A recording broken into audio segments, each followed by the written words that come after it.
The UNI football team had a dominant home opener over St. Thomas, 44-3. Coach, a lot of things you like in a 44-3 victory. What were some of your favorite things as you watched the game film? Well, I liked how we started the game with the run from Dom and touchdown run.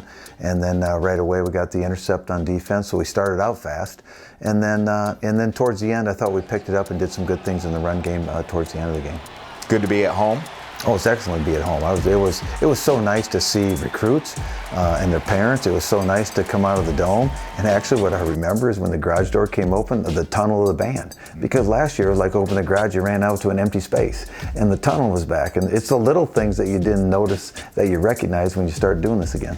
In the first quarter, Panthers led 10-0. 17-3 the halftime score. Did you feel like you needed to make any adjustments, or where was the team at leading 17-3? Oh, we were not happy at halftime. That should have been a lot bigger score at halftime. We had some turnovers. We didn't get touchdowns. We got field goals.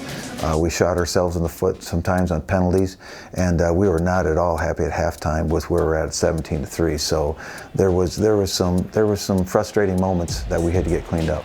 In the third quarter, Panthers get a couple more field goals, but they keep St. Thomas off the scoreboard, and then kind of the gates blew open. A huge fourth quarter there, 21-0 unanswered points there, and really put that exclamation point on that home victory. We did, and that's usually what happens in a game like that is, you know, they have a lot of energy early, and if you can sustain that energy and take the hits all day long into the fourth quarter, that's where the wear and tear shows up, and I think that's what happened in this particular game.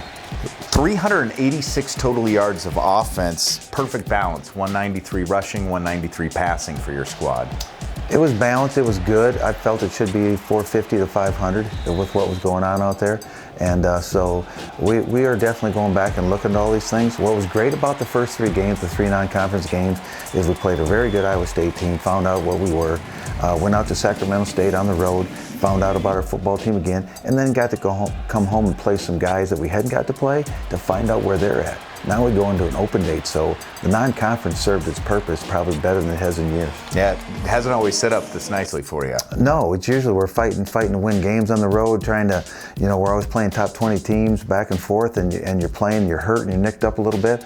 Well, by playing St. Thomas, we really got a chance to see some players we hadn't got to really evaluate, and now we can go into the open date and get healthy and put a good football team together for the rest of the conference season. I was looking at the final stat sheet of the guys that made tackles in this game, and there's just a lot of guys that got that experience, and overall how well they did, the first and the second team guys. Well, they did. The ones that stood out were, of course, it's always Brakeman and Butcher. I mean, they dominated inside and took all the run game away. And in the secondary, I mean, Benny Sept is a standout player that's always finding a way to get to the football. But we needed other guys to step up. Steph Black at the end of the game got an intercept.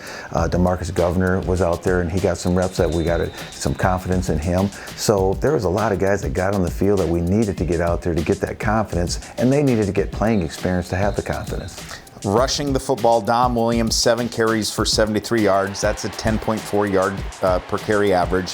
McShane, 4 carries for 46 yards. That's 11 yards per carry. Shaw had about 5 yards per carry. Hoosman, a couple of yards per carry. You got a stable of running backs there, and they've all had a decent amount of carries in this non-con. Well, the last 2 games have been very important because we found out about Vance, we found out about Dom, and we're finding out about Bradrick each day. And on top of that, they're getting in shape. Bradrick is continually getting in game shape because it's been a while since they've played. When you look at it from their perspective, is they have maybe been in a backup role somewhere else. Now they're in a full-time role, which again, you need to be in shape for. Some of them can catch the ball coming out of the backfield too. We have some speed and we have some talent, and that's, again, we're going into the open date looking at, okay, now we understand our football team, let's play to their strength. More with Coach Farley right after this as the Panthers head into the conference schedule after this bye week. This is Panther Sports Talk.